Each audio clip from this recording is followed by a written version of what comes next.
Hello friends, কালকে ছিল হোলি, কিন্তু আমাদের এখানে হোলি সেলিব্রেশন হয়েছে আজকে।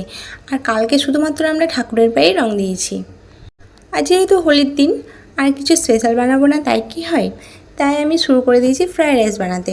আর যেহেতু আজকে আমাদের শনিবার নিরামিষ খাই, তাই আমি সেই হিসাবেই ফ্রায়েড রাইসটা বানাচ্ছি।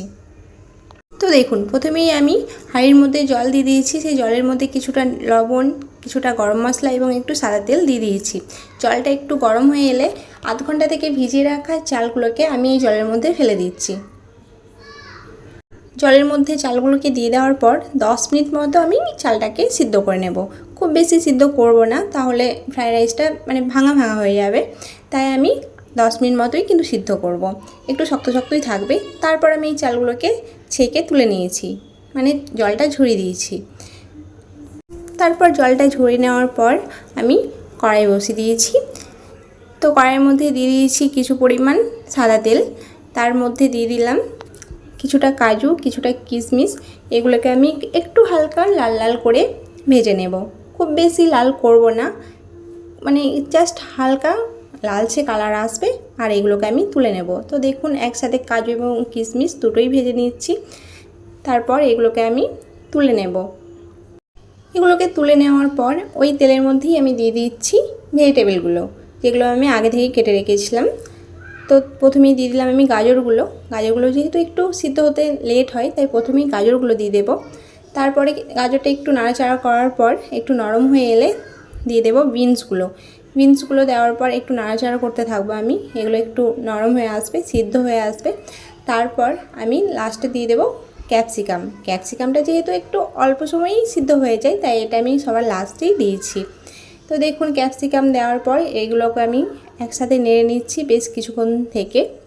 তারপর এগুলো নাড়াচাড়া করে নেওয়ার পর একটু সিদ্ধ হয়ে গেলে এর মধ্যে দিয়ে দিয়েছি একটু পরিমাণ আমুলের বাটার।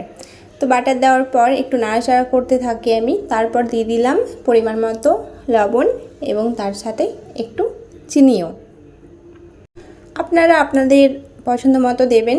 যারা একটু মিষ্টি বেশি খান তারা একটু মিষ্টি বেশি দেবেন, যারা একটু কম খান তারা একটু কম দেবেন। তো ফ্রায়েড রাইসে খুব একটা মিষ্টি ভালো লাগে না। যাই হোক, আমি দিয়ে দিয়েছি, আমরা যতটা পছন্দ করি সেরকম পরিমাণেই দিয়ে দিয়েছি। তারপর এগুলোকে দেখুন আমি নেড়ে চেড়ে এগুলোকে আমি তুলে নিয়েছি।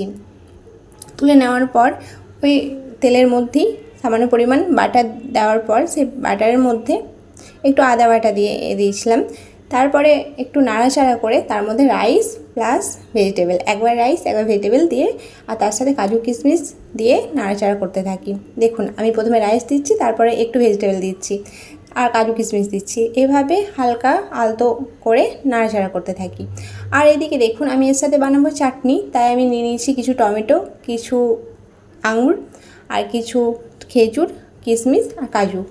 আর দেখুন, ফাইনালি আমার ফ্রায়েড রাইস রেডি। তো এর সাথে আমি বানিয়েছিলাম দেখুন চাটনি, আলুর দম, পাঁপড় ভাজা আর স্যালাড। আর কিছু সেরকম বানাইনি যেহেতু নিরামিষ ছিল তাই। তো আপনাদের ভিডিওটা কেমন লাগলো কমেন্ট করে অবশ্যই জানাবেন।